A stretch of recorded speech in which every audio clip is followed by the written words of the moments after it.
사랑하는 형제자매 여러분, 그리고 진리의 말씀을 찾아 이곳에 오신 모든 분들께 우리 주 예수 그리스도의 이름으로 평안을 전합니다.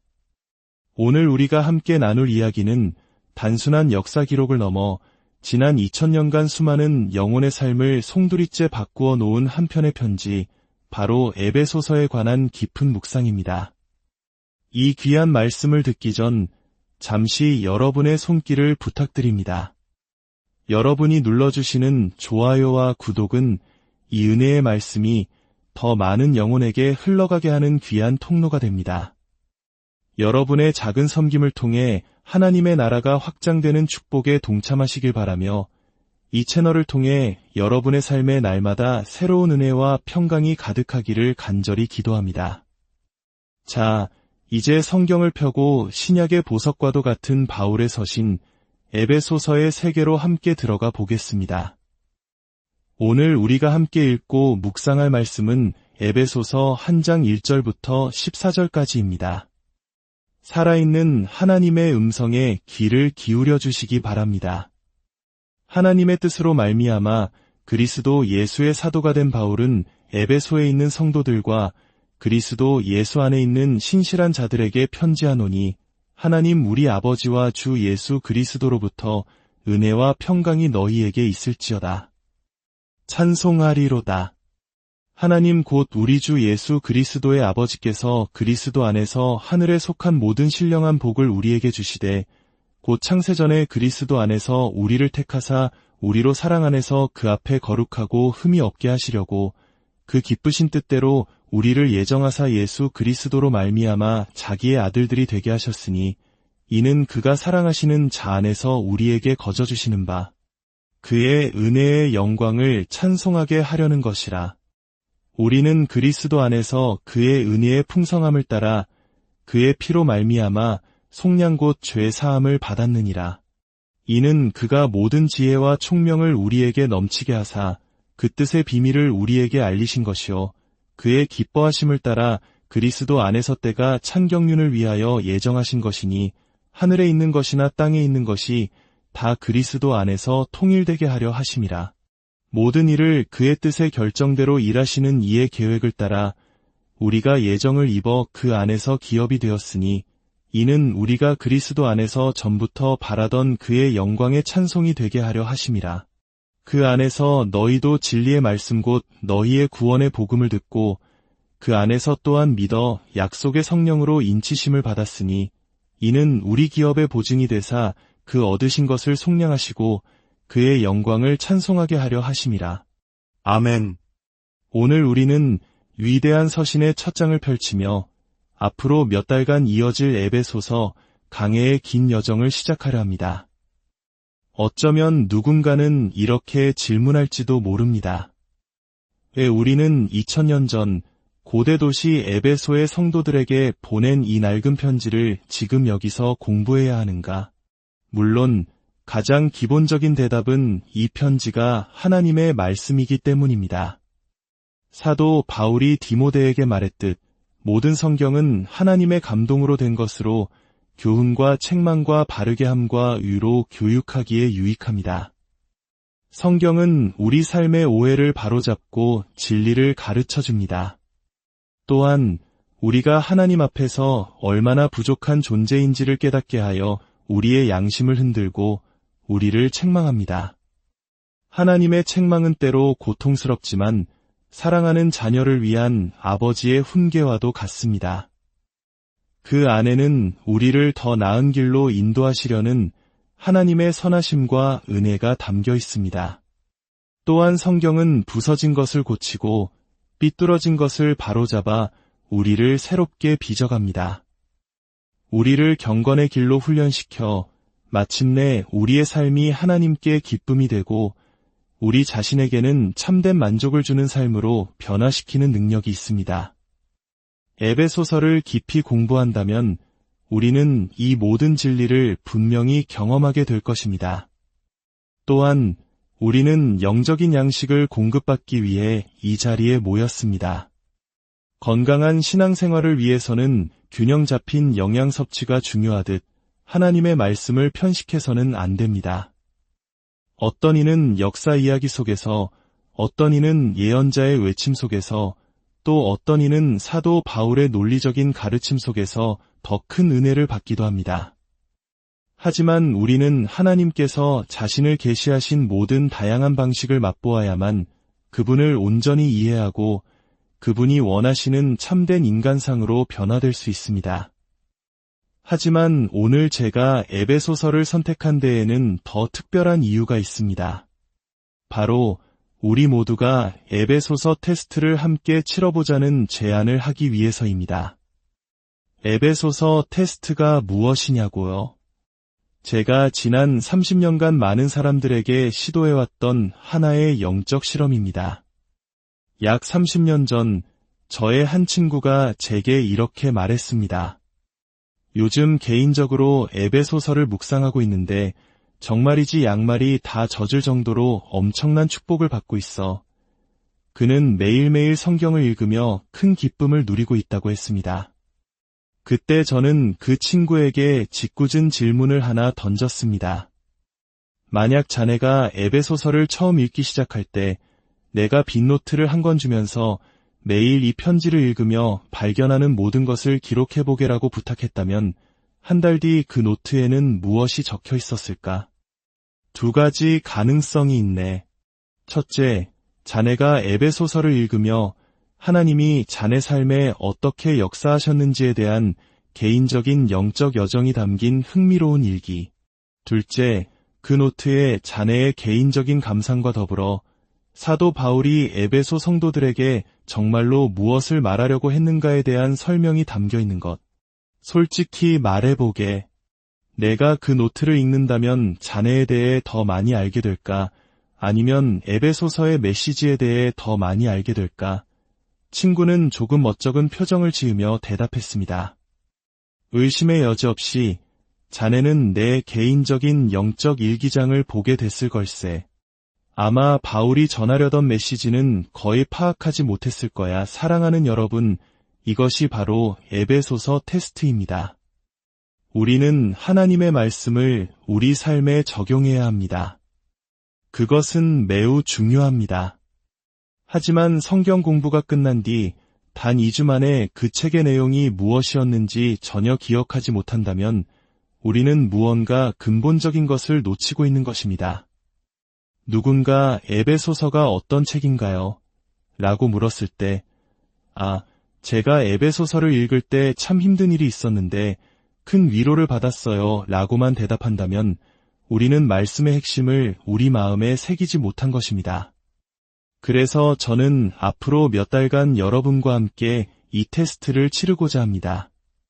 매주 적어도 한 번씩 에베소서 전체를 읽어보십시오. 30분이면 충분합니다. 이 말씀을 읽고 또 읽고 이 말씀에 대한 설교를 듣고 공부하고 묵상하여 우리 자신을 이 말씀 안에 흠뻑 적십시다. 그리하여 이 여정이 끝났을 때 누군가 에베소서가 어떤 책입니까? 라고 묻는다면 우리는 에베소서는 하나님께서 우리에게 주신 은혜로운 말씀이며 그 안에는 이러이러한 진리가 담겨 있습니다. 라고 자신있게 말할 수 있게 되기를 바랍니다. 그렇게 말씀이 우리 생각의 하드드라이브에 깊이 새겨질 때 비록 세월이 흘러 우리의 기억이 희미해진다 할지라도 그 진리는 영원히 남아 우리의 삶을 빚어갈 것입니다. 자, 이제 위대한 여정의 첫걸음으로 오늘 본문 1절과 2절을 통해 세 가지 중요한 점을 살펴보고자 합니다. 첫째, 사도 바울의 놀라운 인사말입니다. 하나님의 뜻으로 말미암아 그리스도 예수의 사도가 된 바울은 에베소에 있는 성도들과 그리스도 예수 안에 있는 신실한 자들에게 편지하노니 하나님 우리 아버지와 주 예수 그리스도로부터 은혜와 평강이 너희에게 있을지어다. 고대의 편지 형식은 발신자가 자신을 먼저 밝히고 수신자에게 인사를 건네는 방식이었습니다. 바울은 이 평범한 형식을 가져와 복음의 능력으로 놀랍게 변화시킵니다. 그는 먼저 자기 자신을 소개하고 편지를 받는 사람들을 묘사한 뒤 그들에게 놀라운 축복을 선포합니다. 먼저 그가 자신을 그리스도 예수의 사도라고 부르는 것은 실로 놀라운 일입니다. 왜냐하면 그는 본래 예수 그리스도의 사도가 아니라 그분을 박해하고 미워했던 사람이었기 때문입니다. 그는 스스로를 유대교에 심취한 극단적인 열심당원이었으며 이방인을 증오하고 특히 갓 태어난 예수 그리스도의 교회를 파괴하는 것을 인생의 사명으로 여겼던 자라고 고백했습니다.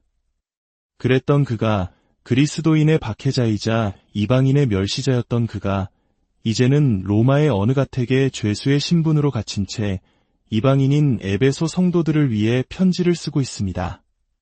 그는 심지어 3장에서 이러므로 너희 이방인을 위하여 그리스도 예수의 일로 갇힌 자된 나 바울이 말하거니와 라고 말합니다. 얼마나 놀라운 변화입니까? 그는 이 변화의 이유를 간단하게 설명합니다. 하나님의 뜻으로 말미암아. C.S. 루이스가 그의 책 예기치 못한 기쁨에서 자신이 영국에서 가장 마지못해 회심한 자였다고 말한 것처럼 사도 바울은 다메섹으로 교회를 파괴하러 달려가던 길 위에서 저항할 수 없는 하나님의 뜻과 마주쳤습니다. 교회의 박해자, 예수의 증오자, 이방인의 멸시자였던 그가 하나님의 은혜의 거대한 물결에 휩쓸려 그리스도를 믿고 고대 세계에 그분의 이름을 전하는 사도가 된 것입니다. 바울에게 이것은 아주 단순한 교훈을 주었습니다.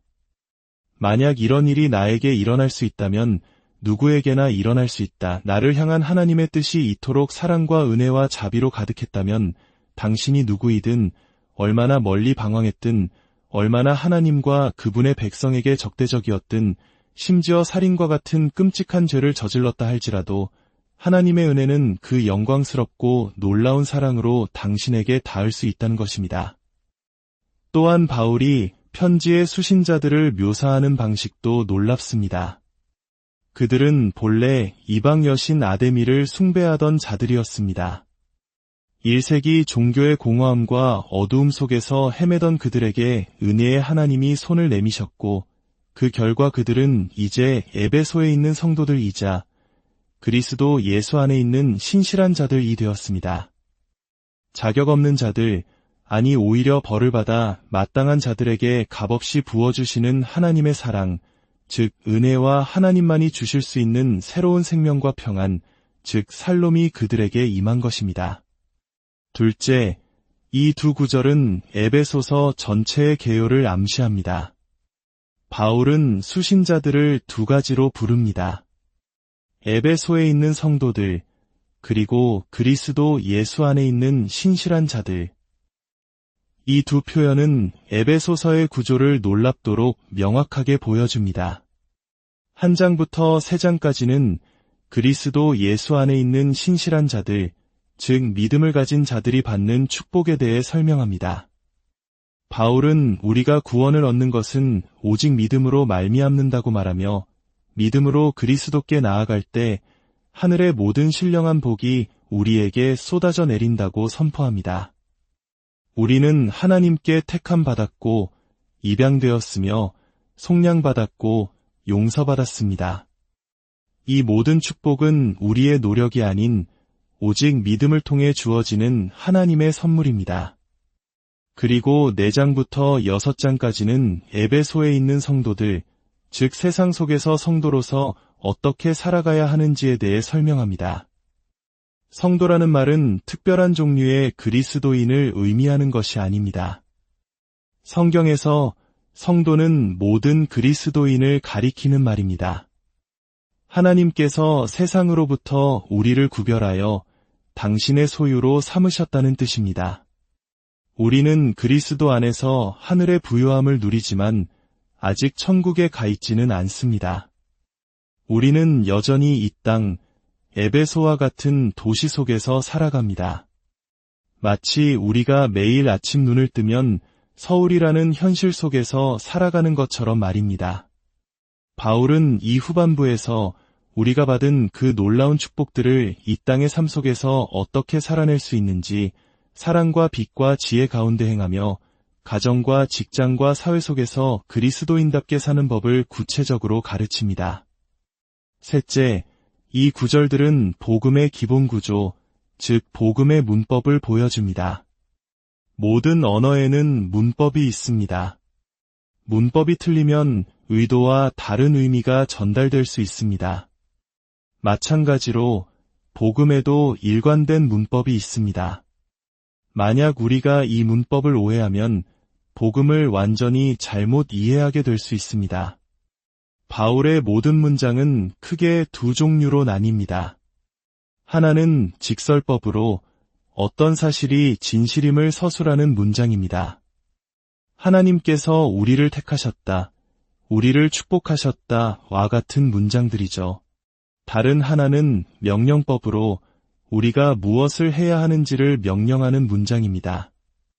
거짓을 버리고 참된 것을 말하라, 하나님을 본받는 자가 되라 와 같은 문장들입니다.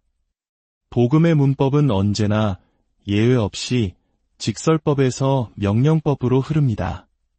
하나님께서 이러이러한 분이시고 당신을 위해 이러이러한 일을 행하셨기 때문에 그러므로 당신은 이렇게 살아야 합니다.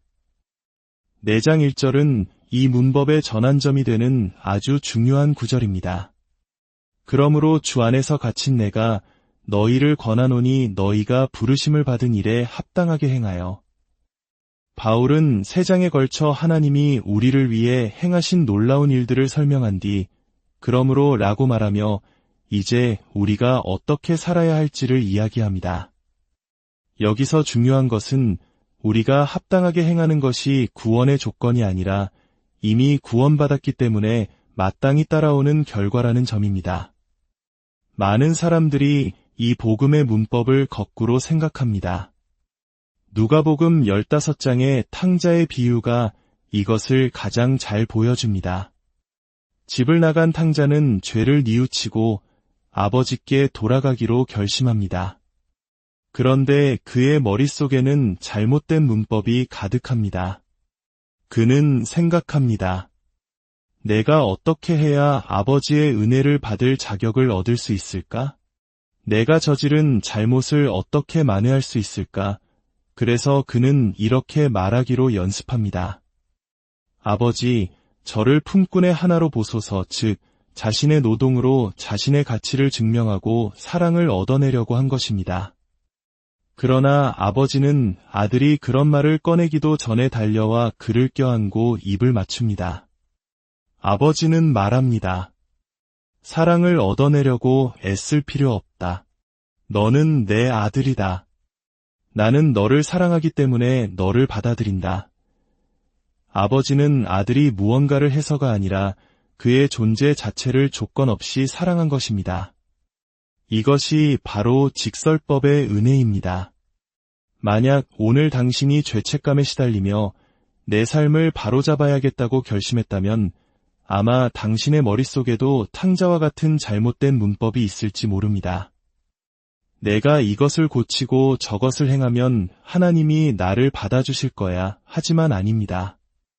우리의 노력으로 하나님의 인정을 얻을 수는 없습니다. 그것은 오직 선물로 주어집니다. 예수 그리스도께서 십자가에서 죽으신 이유가 바로 이것입니다. 그분은 우리가 받아야 할 하나님의 심판과 진노를 대신 받으셨고 그로 인해 우리는 값없이 죄 용서함을 받게 된 것입니다. 이것이 복음의 시작입니다. 그런데 이 잘못된 문법은 비신자에게만 나타나는 것이 아닙니다. 때로는 그리스도인의 삶 속에서 더 교묘하게 나타납니다.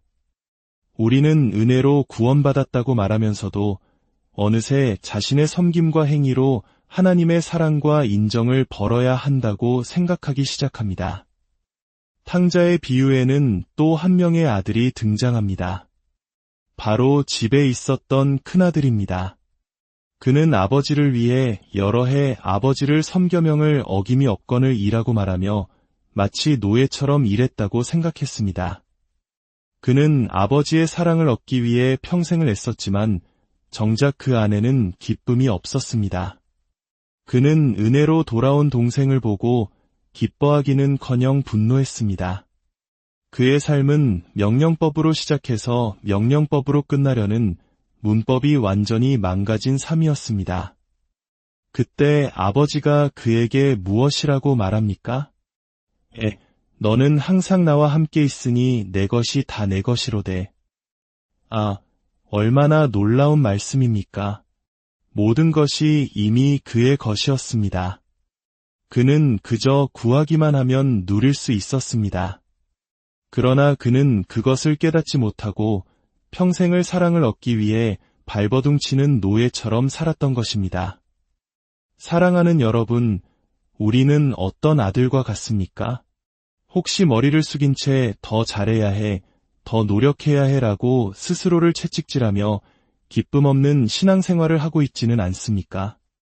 그런 방식으로는 결코 열매 맺고 기쁨이 넘치는 삶을 살 수 없습니다. 우리는 눈을 들어 우리를 위해 아들을 내어주신 무한한 은혜의 하나님을 바라보아야 합니다. 십자가는 우리에게 이렇게 말합니다. 내 모든 것이 내 것이다. 값없이, 조건 없이 너에게 준다. 이 복음의 기본 문법, 에베소서의 기본 구조를 깨달을 때 은혜는 더 이상 우리 신앙생활의 시작점에만 머무는 개념이 아닙니다. 은혜는 우리의 매일, 매 순간을 놀라움으로 채우며 영원토록 우리를 감격하게 할 것입니다. 아직 그리스도인이 아니십니까? 당신에게 필요한 것은 평안을 얻기 위한 은혜입니다. 이미 그리스도인이십니까? 당신에게 필요한 것은 열매 맺기 위한 은혜입니다. 이 에베소서의 여정을 통해 우리 모두가 이 놀라운 은혜의 깊이와 넓이와 높이를 깨닫고 그 안에서 참된 자유와 기쁨을 누리게 되기를 주님의 이름으로 축원합니다. 함께 기도하겠습니다. 사랑의 아버지 하나님, 오늘 저희에게 에베소서라는 귀한 말씀의 문을 열어주시니 감사합니다. 앞으로 이 말씀을 함께 묵상하는 동안 그 진리가 저희 안에 자라나고 저희 삶의 일부가 되게 하여 주옵소서. 저희가 하나님과 그 행하신 일들을 말할 때 복음의 문법에 맞는 언어를 사용하게 하시고 저희의 삶이 그 은혜에 합당한 모습으로 변화되게 하여 주옵소서. 혹시 이 시간 어두운 곳을 헤매며 자신의 노력으로 하나님의 인정을 얻으려 애쓰는 영혼이 있다면 그 눈을 열어주사 놀라운 은혜를 바라보게 하시고 예수 그리스도께 나아와 그분을 믿음으로 참된 용서와 평안을 얻게 하여 주옵소서. 이 모든 말씀, 우리를 구원하신 예수 그리스도의 이름으로 기도드립니다.